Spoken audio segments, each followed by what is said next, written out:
more than the house is actually worth. You know, incomes are down. We have rampant piracy.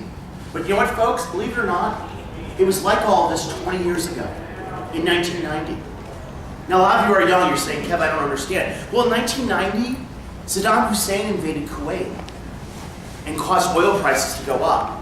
In 1990, there was a real estate bubble, and it burst, and people bought at the top of the market, and they were worth a lot less. In 1990, there was a banking crisis. You don't believe me? There was this thing called the savings and loan crisis, $500 billion. There was several banks went out of business. Bank of New England Savings Bank, Shawmut Bank, Bay Bank. A lot of these banks went out of business. Same things today. Unemployment was up. In fact, folks, there was piracy for anime back then. You're saying, wait a minute, Kevin, what do you mean piracy back in 1990? Well, Protoculture Addicts, this is the magazine of Anime News Network, actually had an article where they told their readership, do not copy each other's VHS videotapes. You used to take like one VCR, you could hook it up to another VCR.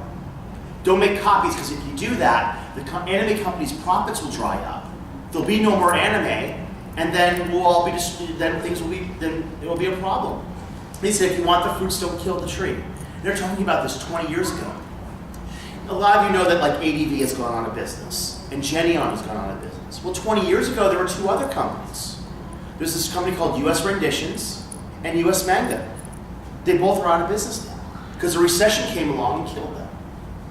So, the point is that we have been here before, believe it or not. So, there's no need to panic. There's no need to go online and say, oh my God, everything is doomed. And even more to the point, when you look at the actual convention landscape, despite the recession, despite the high unemployment, despite the banking and financial crises, believe it or not, in 2009, anime convention attendance has actually grown 5 to 7%. Okay? Some conventions have grown more, some conventions have, but on average, it averages out to 5 to 7%. But there are some issues that anime conventions are facing, issues that people haven't really talked about yet.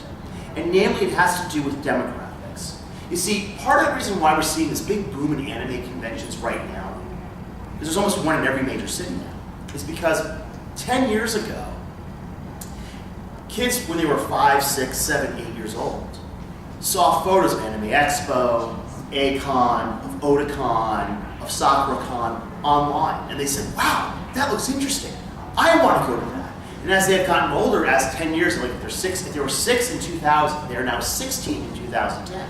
Now they're coming into the anime conventions, and they're powering the explosive growth that we're seeing. But something else is happening with that too. While it's powering the boom, anime conventions are suffering a problem. And the problem is that when people turn 21, they're peeling off from anime conventions. They're stopped going. We all notice too, we're all the old people.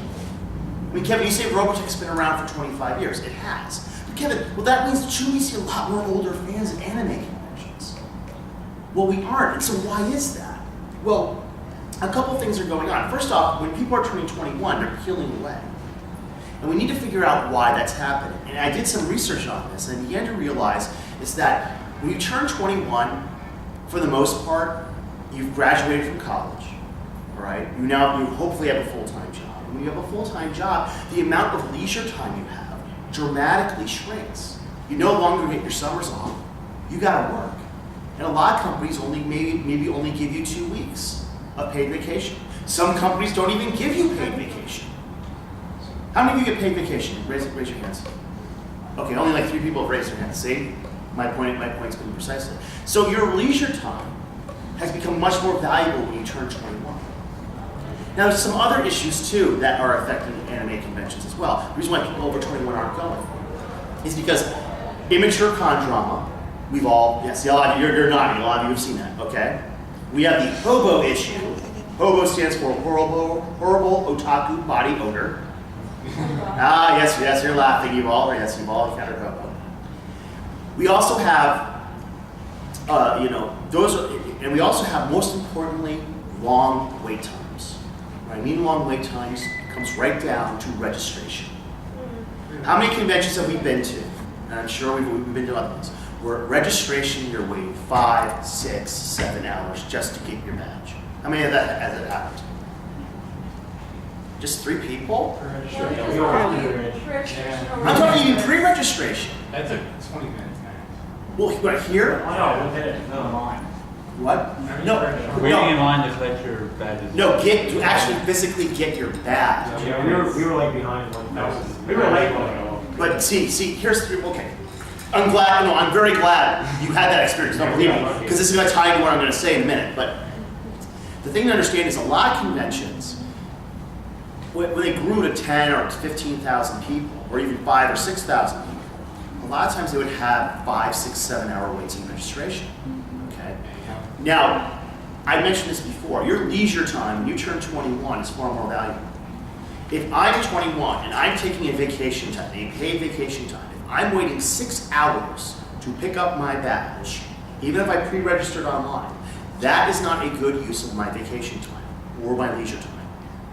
I'd rather take the money and fly to Hawaii, because at least I'll go somewhere cool, instead of just standing in a line. And that's the important thing.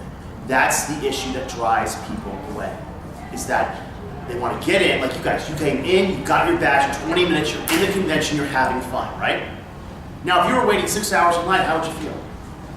Tired. Right, you'd be like, what the hell? I mean, why am I waiting here? I want to be out there going to panels, meeting Vic Mignogna. I want to be out there having fun. I'm here to have fun. I'm not here to like just stand in a line. Exactly. So that's the key issue. Now, how do the conventions deal with the issue? Well, first off, as your convention grows, it's one thing when you have like a 2,000 person convention. You can have a couple volunteers at the registration area, typing in stuff and doing it. But when you start reaching 10, 15, 20, 25,000 people, you can't do that. You have to start outsourcing, meaning outsourcing to a corporate entity, a company that specifically does registrations. There's numerous companies that do this. And in 2009, Anime Expo switched over from a volunteer setup to a corporate setup. Hold your question for just 1 second now. I'll let you, because I want you to ask your question. And here's what happened. Normally Anime Expo wait times were like 5 to 6 hours. People always just screamed and complained, rightfully so. But this year, in 2009 when they first started doing it, I have a photo where it's a huge room that's completely empty. It's Saturday afternoon at 2 o'clock. Now why is the room empty? It's a registration area because everybody has their badges and they're inside having fun. In fact, the head of SPJA at the time came up to me and I said to him, look, I've been critical of you before, but I want to say, this new outsourcing, keep doing it. Don't listen to the fanboys online about being corporate. Keep doing it. And he said, you know what? It was really interesting. I was at opening ceremonies, there were all these people here. I'm like, I thought, my God, there must be something wrong. Then I realized, no, it's because they aren't standing in line. They're in the convention having fun. Yes, this is good. And I noticed the amount of complaints actually dropped that year. See, registration is the first point of contact you as a congoer have with the convention. When you stand in that line, not pre-registering online, I'm talking when you physically come into the building, that's the very first contact you have with the convention. Now, your first contact, if it's a pleasant first contact like you gentlemen had, 20 minutes, hey, great, awesome, I'm in, let's go, let's have fun. But if you're waiting 6 hours, you're already gonna put you in a sour mood. See? So there's advantages to outsourcing registration. Now, you go online and say, well, that's so corporate, that's so evil, we're not corporate chicks. Well, you know what, folks, if you're paying $60, $70, $80 for a 4-day badge, you know what? I'd rather get in line 20 minutes and be quote unquote corporate than standing in line for 6 hours. And that's what we have to do. That's what conventions have to start doing, is start cutting down that wait time. Another thing conventions have to start doing to keep the over 21 crowd is start doing adult programming. Now, before you all get your thoughts into, oh great, he wants a hentai fest. No, listen to what I'm saying. Non-porn adult programming, okay? Because everyone says, well, Kevin, what about hentai? Hentai is adult. Well, yeah, but hentai has a very narrow demographic. You ever go to a hentai panel, you notice something? It's just people between 18 and 21. There aren't really like a whole bunch of like 30, 40-year-olds there. It's just 18 to 21. Wait, you saw like a 40-year-old guy there or something? No, well, I heard there was like a bunch of like old guys. Well, not Oh, look, you guys like me. Okay. No, maybe like 22 or 23 there. That's old? Wow! Wow! Whoa! It got cold in here. Well, Oh, I'm my God. 18, so like, so. But I mean, that's the thing. People say, well, hentai. That's that appeals to the adult. But I notice it's a very narrow demographic. There's after 21, there's not a lot of people in the conventions. Even with conventions that have what's called balanced demographics with older audiences. You need to have things that are more geared towards adults. Like Ellen Stern's, I'll give you an example. Ellen Stern's Women in Anime is a good example. All right, what we're not talking about is like what Naruto character would you be? Because that's not something an adult's gonna want to sit through per se. Okay, it's stuff like that. And what you also need to do is also put these panels counterpointed to the masquerade. Because you see, I've noticed something too. Well, the masquerades are popular. Well, the masquerades do draw in a lot of people. There's also the other people who don't like masquerades. Oftentimes, I've seen conventions they'll be so focused on the masquerade, they'll destroy everything else. They'll sort of forget everything else opposite it, and there's these big holes in the schedule. Remember at Anime Boston 2006, I purposely scheduled my Robotech panel opposite masquerade. And everyone's sort of like, are you sure about this? Is this going to work? You think it's going to show up? I said, we're probably going to fill the room. And sure enough, we did fill the room. I notice now Anime Boston puts all their industry panels opposite the masquerade on Saturday night. And the panels are packed. Because there's a whole other audience that doesn't care for the masquerade, and now they have something to do. So the people at the masquerade, they're happy. The people who aren't at the masquerade have something to do, and it keeps the convention in balance and helps the convention grow. So, but you disagree? Well, I think you've got it completely backward. You're saying you need to do stuff to attract more people our age. If our age start coming, they stop coming. You just saw the reaction. Ew, somebody over the age of 21. I disagree. Okay, no, I run a science fiction convention in Baton Rouge. We can't get anybody under the age of 30 to come. Okay, it's a totally different thing, and we've done anime. See, we did a full track of anime programming. We held it on the LSU campus, and we couldn't get any kids to come. They won't come to science fiction conventions. The anime kids. Can I tell you what happened? I'll give you an example. Just go ahead, please. When I was growing, to show you how old I am, I used to love the Eagles. Okay. Hey, I like the Eagles too. Okay. You know when I stopped liking the Eagles? When I got into my mom's car and she started listening to the Eagles. That was when the Eagles weren't cool anymore, and I stopped listening because my mom liked it. Okay. As soon as the people our age started coming, they stopped coming. Okay. I guarantee it. I'm glad you brought this up because you're touching on something that's great. Let's look at Star Trek conventions. You're going to remember this very well. Creation, 20 years ago, Creation ruled the convention circuit. Yes, they did. There was a Star Trek convention in every major city. Yeah. Here's what happened. They, as fans, would sometimes fall out of conventions for whatever reasons. There's always a younger Star Trek fan, 12, 13, 14, replacing them. Okay? But then in the mid-90s, when Star Trek went into decline, those fans stopped coming. As the older fans kind of peeled away from the conventions, there was no younger fans to replace them. And what happened was, yes? I believe so, yes. Thank you. All right, bye now. As it happened, though, it created a vicious cycle. Because as the attendance dropped, Creation raised their prices. And then the attendance dropped further, they raised their prices. And now what happens is Star Trek's stuck in one convention in Vegas every year. Which you think about it for a second, you know what I'm talking about. That's a shocking contraction. If anime conventions aren't careful, they will end up the same way. Now, wait, I'll let you come back at it because you're bringing up a great point. I'm glad you brought this up. What anime conventions have to do is right now is we have these younger kids there, here, enjoying the conventions. We have to have programming and things ready for them as they get older. So then they'll want to stay. Several conventions have done this. Dragon Con does this very well. They're what I call a demographically balanced show. Like during the day, the kids and the adults are there, but at night, it's like somebody flips a switch. The kids kind of go away. I don't know where they put them, but they go away, and like the adults are all out. That's a demographically balanced show. Akon does this very well too. It's another demographically balanced show. Also, it's been around for 20 years as well. It has its establishment. I understand what you're saying because I've seen science fiction conventions try to do anime as well, expecting the kids to show up, and it doesn't work. It has to let you have to build sort of like a trust with it. Well, no, the thing, Okay. the reason when we did this, you go back 25 years to the 80s. Yeah. Okay, Why did we go to science fiction convention? Because it wasn't mainstream. It was still something outside the mainstream, which is why it was attractive to us. We went there to swap videotapes of Yes. episodes of Doctor Who that just weren't being shown, things of that nature. That's why we went there, because we went there to get stuff we couldn't get anywhere else. Today, science fiction has gone mainstream. Every single tentpole movie every summer is a science fiction film. All of them are science fiction. Science fiction has gone totally mainstream.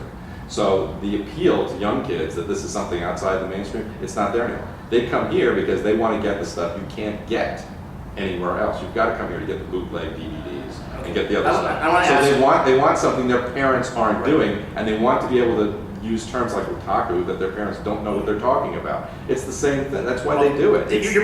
This is interesting. I'm glad you're here, because I'd like your perspective on this. I want to ask you a question. I'm not trying to... No, I understand. I want to hear your perspective on this. Why do you think Comic-Con is so popular now? Comic-Con, having been to it, is a very demographically balanced show. It's got younger, it's got the older audience. It's a trade show. They don't need to make a profit on it. They are pushing a product. Here's the new Iron Man movie, okay? And whatever studio is doing it, Paramount, whoever, Warner Brothers, Yeah, Paramount. Marvel, you know, they pay Robert Downey Jr. to show up at Well, they this do, yeah. convention.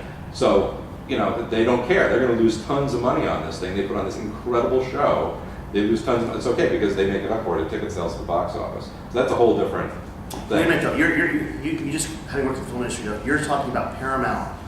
I'm talking about the convention itself. Yeah, Comic-Con's not run by Paramount. No, it's not. But it is a trade show where the comic book companies and the film studios are involved in promoting their product at that Right. show. I agree. Okay. So yeah, if you're going to bring in big shot Hollywood stars and you've got these incredible presentations that are being made at the convention, not like what you get out here, which is wonderful. I think this is great. No, I know what you mean. No, I know But what the you mean. tables, you know, you've got somebody sets up a table and they've got they're trying to promote their own artwork.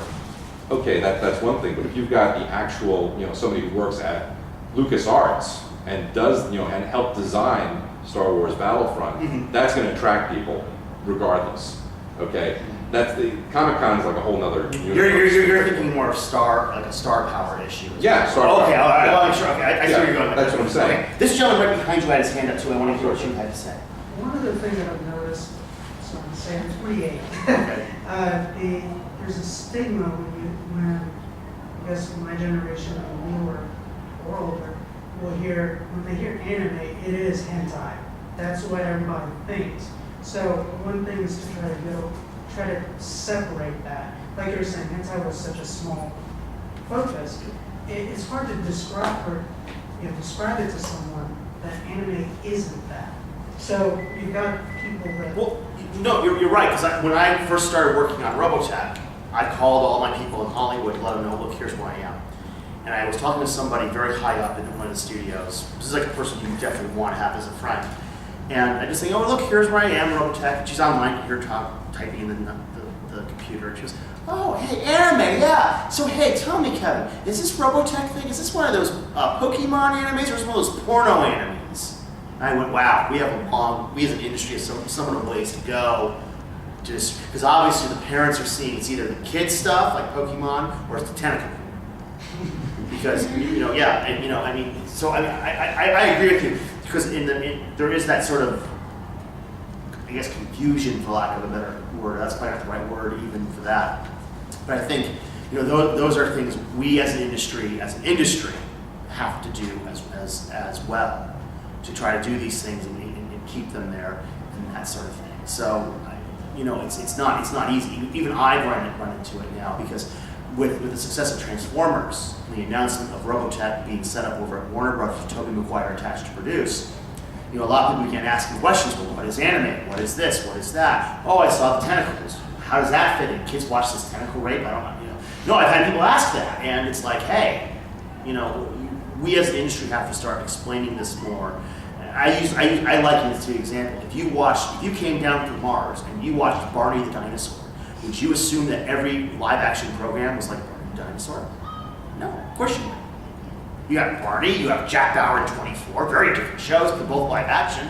You would say the same thing about animation. So it's a bias we as the industry have to affect. And the conventions have to make sure that it's safe and it's clean and in the sense you can't have inappropriate exposure to minors. because there are some dealers who are out there who will do that. And that's another thing conventions have to do is crack down on that stuff. I saw there was one dealer who was out there, hawking stuff to clearly underage girls with the Yaoi stuff. And a convention came in there and shut them down, which was the right thing to do. Because even though that is bad, in a way it's a good thing because the convention came in and took immediate action. If the convention said, you know what, it's the girls with Yaoi, and they're gonna walk around with paddles, they wanna read it, that's fine. That's dangerous. That's a bad thing. So, actually, you guys had your hand up. I'm sorry, you guys had your hand up. Oh, I had something about Mechacon, how they refuse to mail badges. And Well, they have long lines too. they have long lines, but see, Mechacon doesn't mail badges. Because it's so easy to I can just replicate this. It's like the BitTorrents. I can watch Naruto on BitTorrent, so now I don't have to pay for it. Well, if I can get Mechacon for free, or Otakon for free, or San Diego Comic-Con for free, well, if I mail this out, this can easily be duplicated. There's a bunch of cons who do mail it out, and they don't have to worry about that. Like, Which ones do? Does Expo do it? No. Expo, you come into their room. I They don't know if anybody who mails Yeah, out. because I know For that exact Anime. reason. Yeah. Yeah, Anime Central does it, but they ask They them can't. not to take pictures Because of it and if put it you- online. If I mail out, if you pay for one badge, guess what? 20 of your friends are going to get in for free. Because you're going to duplicate it, and you're going to steal the membership. Then I'm going to be out. Not even just that. If he mails out a badge, I can take it. I can then make duplicates and sell it for $10. Yeah. And I'm making on the money street off out you and- front. yeah. Get in for $10 or go inside and pay And full price. as you can see though too, I mean, you could probably easily make a bootleg of this. How could you tell?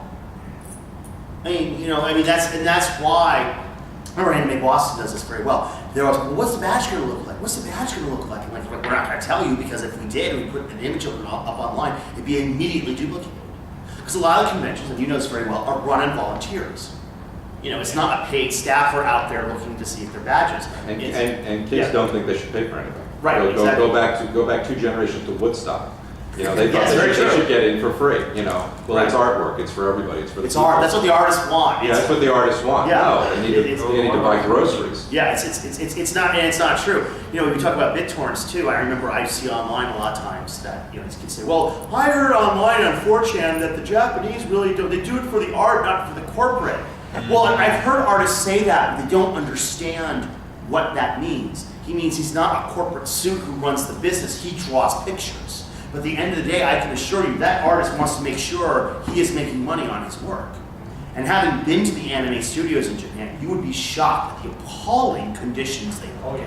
Oh yeah. in. I mean, the anime studios, they would kill to work in a room like this. I've seen it where it's like, you've got one guy here, there's a little structure right above him and another guy right above him. A little flimsy wooden structure. Oh my God, if there's an earthquake. It's not being that the artists are being petty or greedy. They aren't. They're paid so little. They are. They count every dollar. The average animator in Japan makes about $16,000 in Tokyo. Wow. Yeah, and that has not moved. It has not been adjusted for inflation. It's remained $16,000 for over a decade. And they've recently, because of that, they've started to form a union.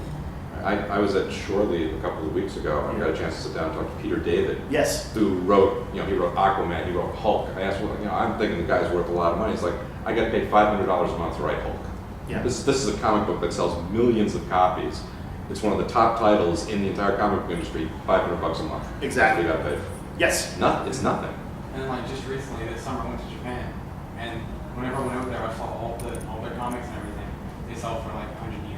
They're Yeah. extremely cheap. That's less than $1. Yeah. Actually, it's like $1.20 Or $1.20, yeah. It's But still, think about it for a second. A comic book here will cost you $4.50. A manga at Borders will cost you about that, or maybe a little more. I've seen $10 over here too. Yeah, exactly. Now over there, you remember, and you know this too, Tokyo's an expensive city.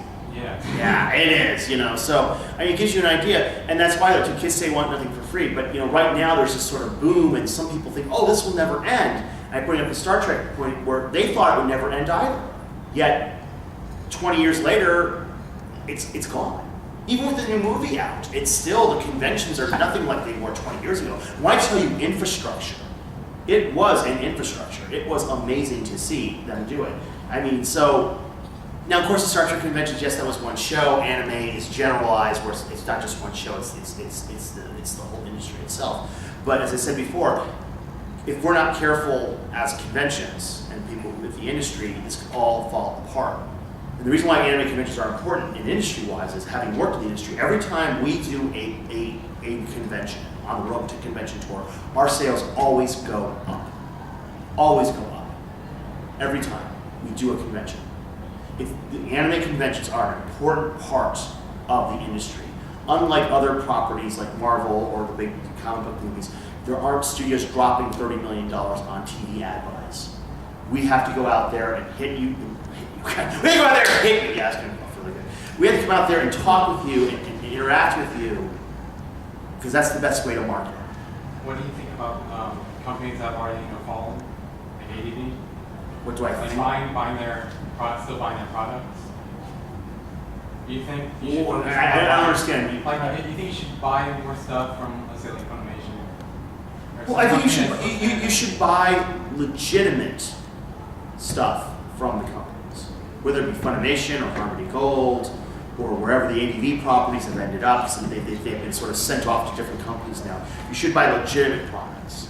I know it's easy to say, well, you don't download, but folks, you're hurting the very people you love. Yes. I think he's trying to say, like, if you buy from ADV, does the money still go to Matt Greenfield and Yeah. everybody over there? That's what he's trying You know what? to I don't know. I work for Harmony Gold. I don't work for ADV, so I only work for Harmony Gold, so I don't know. I can't even begin to speculate on that. I can tell you this much: if you buy a licensed Robotech product, it goes to Harmony Gold, which in turn allows us to go out there and make more Robotech projects, which in turn helps us make more Robotech merchandise, which in turn allows us to do more things like this at anime conventions. So, it's important that you keep buying things that are legitimate. And it's tough out there too, because some bootlegs look like, wow, this looks like a real deal, and it's not. But I've been fooled too. I just put $8 down for the Protoculture collection. Oh, good. Well, thank you. That's good. Thank you. That's less than $1 an episode. So, when people say, "Oh, anime's too expensive," it's like, well, that's less than $1 an episode when you think about it. And we're up to 85 episodes. On top of the Protoculture collection, you get all the extras as well. So that's actually a very good deal. So, and now, folks, you know what? We have anime starting to pop up on Hulu, on Netflix, on Amazon.com, on iTunes. So if you're saying, well, I want to watch it right now, you can watch it for free. You can go to Hulu and watch it for free. But see, people misunderstand when they say free too, because in Japan they say, well, it's on free in Japan. No, it's not on free in Japan. It's advertiser-supported television. There are commercials, and you've been to Japan, you know what I'm talking about. There are commercials during the anime when they show it in Japan. That's how it is. That's how they make their money. And then they sell that thing too. So it's not free the way these kids are sometimes saying. It's funny how in between the original episodes they're gonna have, like, whenever they have their anime premieres and everything, every other episode they're trying to merchant their video game. Or Yeah, they hawk it. They push them. They push the franchise, and that's what and that's what they do. I mean, so it's important that we do that and try to monetize these things. And the industry's starting to work on that. It took a little longer than it should have, but the industry here in North America is starting to do that. Because while the industry here in North America is contracting, the Japanese industry in Japan is also contracting as well. It's affecting them. So, any other questions? Yes, ma'am. I had heard that in Japan, less companies wanted to advertise while anime was on television because they thought that people who watch anime didn't buy anything from like bootlegs and stuff. That's what I've heard from them. I've never, I do know this, that with the recession, a lot of the ad buys worldwide, not just in North America, but worldwide have been cut back. Because as the company's revenues have dropped, they're like, well, I'm not going to spend as much on advertising anymore.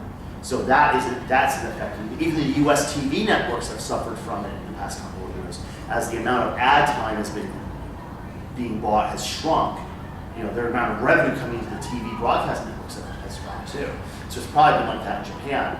I mean, what's happened though is that because of all the fan sub and all the bootlegging that was going on, a Naruto episode, as we all know, airs in Japan. Well, there used to be sort of a circuit breaker. It was a language barrier. So if an episode of anime airs in Japan, well, no one in America could watch it. So unless it was licensed and translated and put on DVD or VHS and then sent to you, the end user. But now, a guy can upload it, because copyright laws are a bit different in Japan than they are in America. They can watch the Naruto episode, take it, put it on their computer, upload it to a server, and then within an hour, a fan subber can come along and make a rough translation of it. And kids are watching that. So, I mean, now the Japanese are cracking down on that as well. So, any other questions? Don't worry, if you think it's don't worry, there's no such thing as a stupid question. Yes? Back in the 80s, when they did Transformers, the toys, please correct me if I'm wrong, did they do the toys, which, they made the toys and then they made the animated series to promote the toys. Does anime do that? Where they make the anime to push toys over its okay. I can't really speak for other companies, but I can speak for the industry in general. Some shows they have what's called production committees, i.e. you have a studio, you have a TV network, and sometimes you even have a toy company. It's why when you mentioned, you see the commercials for the toys being hawked. It's sort of like a consortium, a committee that funds the anime that goes on. Transformers, using that as an example, Hasbro in essence paid for the show. They viewed it as a 30-minute advertisement for the toy line. You watch Optimus Prime fight Megatron. The idea you will want to go out and buy Optimus Prime and Megatron so you could fight them on your own. And that's what the TV shows were for. Now, they took on a life of their own. When you just only go to the theater to watch the live-action Transformers movie for proof of that. But that's in essence what happened with Transformers. But that's not happening as much as it did anymore. The afternoon primetime market has changed a lot now. It's no longer available because a lot of those independent stations are now Fox affiliates or WB affiliates or CW affiliates. It's always changing. You can't keep track of it. But that's what it's like. So a lot of change for that. Any other questions? Comments? No? Am I boring you? I guess not. Okay. Oh yes. So this is a big part.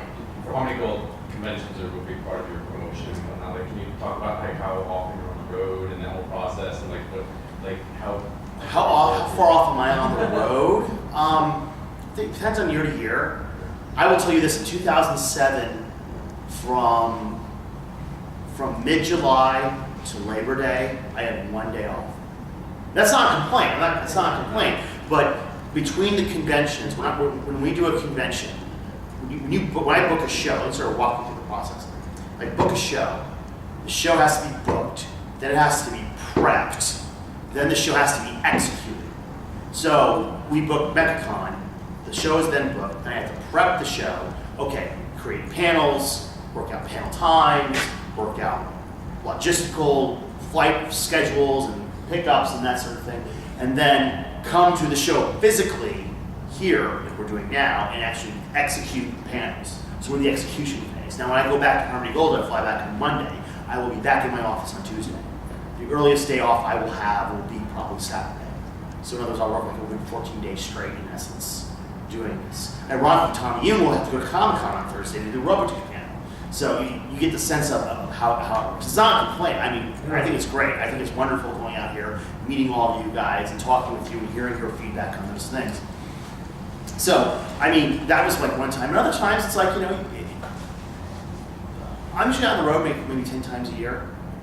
But sometimes it can be a lot more. 2007 was a good example. It goes up and down. It's all dependent on a couple of things. Where the convention is, who at Harmony Gold wants to go, who does the convention want from Harmony Gold. Sometimes people call up and say, I want Steve Yoon at my convention. Well, great. You want Steve? Steve's available? Absolutely. You're booked. Steve, you're going to Anime Mid-Atlantic. Wonderful. Other times, like Kevin, we don't care. We just want a Harmony Gold staffer. Great. Well, who's available? What are we doing that day? What are we doing? Remember, we have lives too, believe it or not. So it's a lot like that. So there's a lot of issues involved when we actually book a show. They gave you a sense of your question? Yeah, I just want to get an idea of the process too.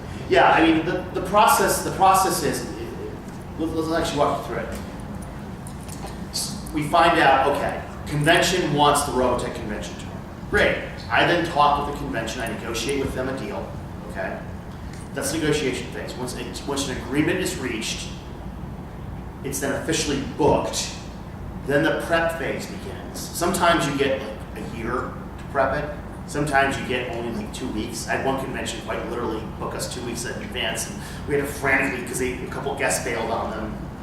We had to, the convention's prepped, then it's executed, i.e. you physically go to the airport, get on a plane, fly to the convention, do the convention, fly back.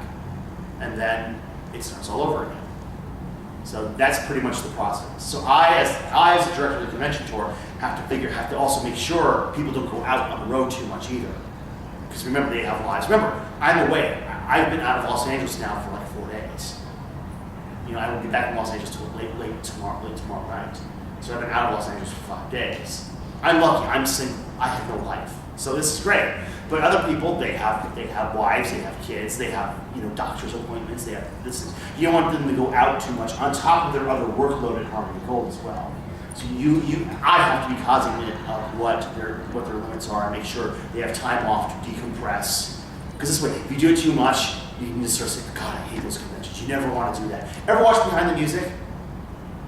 On VH1? Yeah. What's the one thing that always happens with when the bands sort of break up? They go on this big world tour, right? And they're like, at the end of the tour, we all hate each other. Why? Because touring is very, very demanding. Yes, it looks like it's fun. You're flying around. You're going to this great stuff, and then all these people are screaming your name. You know what? It takes a lot out of you. It really, really does. So you want to make sure people have sort of time off. They can just go and just mow their lawn.